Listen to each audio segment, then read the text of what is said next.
തിളക്കം കണ്ണ് മഞ്ഞളിപ്പിക്കുമോ? വില ലക്ഷം തൊടാൻ നിൽക്കുമ്പോൾ മഞ്ഞളിപ്പിക്കുക മാത്രമല്ല, കണ്ണിലും മനസ്സിലും ഇരുട്ട് കയറ്റുകയും വേണ്ടി വന്നാൽ ഒരു കൊലപാതകത്തിലേക്ക് പോലും അത് എത്തിച്ചേർക്കുകയും ചെയ്യുകയാണ് എന്ന് പറയുകയാണ് നിലവിൽ ഇടുക്കിയിൽ നിന്നും വരുന്നൊരു വാർത്ത. സ്വർണം പണയം വെച്ചതിനെ തുടർന്നുണ്ടായ സാമ്പത്തിക തർക്കത്തെ തുടർന്ന് ഇടുക്കിയിൽ വയോധികനെ 82 വയസ്സുകാരിയായ വൃദ്ധ ആസിഡ് ഒഴിച്ച് കൊലപ്പെടുത്തിയിരിക്കുന്നു. അഞ്ഞാർതൊളു സ്വദേശി സുകുമാരനാണ് കൊല്ലപ്പെട്ടത്. പിതൃസഹോദരിയായ കോട്ടയം കട്ടച്ചിറ സ്വദേശി തങ്കമ്മയാണ് ഈ ക്രൂരകൃത്യം നടത്തിയത്.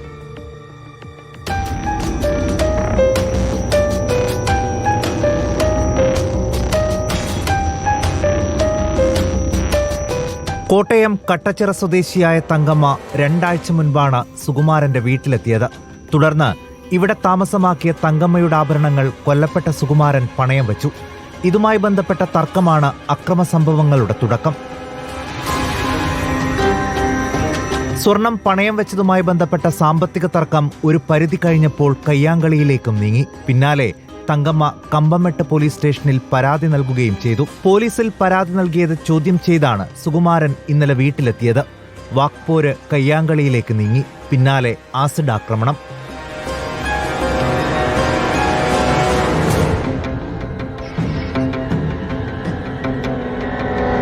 ഇരുവരുടെയും കരച്ചിൽ കേട്ട് ഓടിയെത്തിയ അയൽവാസികളാണ് ഇവരെ ആശുപത്രിയിലെത്തിച്ചത്. ഗുരുതരമായി പരിക്കേറ്റ സുകുമാരനെ കോട്ടയം മെഡിക്കൽ കോളേജിലേക്ക് മാറ്റിയെങ്കിലും വഴിമധ്യേ മരിച്ചു. 82-കാരിയായ തങ്കമ്മയ്ക്കും പരിക്കേറ്റിട്ടുണ്ട്. ഇവർ ഇടുക്കി മെഡിക്കൽ കോളേജിൽ ചികിത്സയിലാണ്.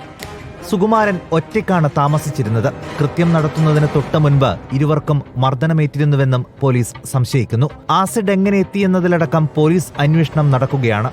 ആരോഗ്യാവസ്ഥ തൃപ്തികരമായ ശേഷമായിരിക്കും തങ്കമ്മയെ കസ്റ്റഡിയിലെടുക്കുക. കാലങ്ങളായി മനസ്സിൽ കൊണ്ടുകിടന്ന പക ഒടുവിൽ അത് അതിക്രൂരമായ കൊലപാതകത്തിലെത്തിച്ചു. തങ്കമ്മ സുകുമാരന് സ്വർണം പണയം വെക്കാൻ നൽകിയിരുന്നു. സ്വർണത്തിന്റെ വില കൂടിയതോടെ തങ്കമ്മ സുകുമാരന് നൽകിയ സ്വർണത്തിന്റെ മൂല്യം വർദ്ധിച്ചുവെന്നും തങ്കമ്മ കണക്കാക്കി. ഇതും അതിക്രൂരമായ കൊലപാതകത്തിന് കാരണമായതായി പോലീസ് പറയുന്നു. റിപ്പോർട്ടർ രാഹുൽ സുരേഷിൻ, റിപ്പോർട്ടർ ഇടുക്കി.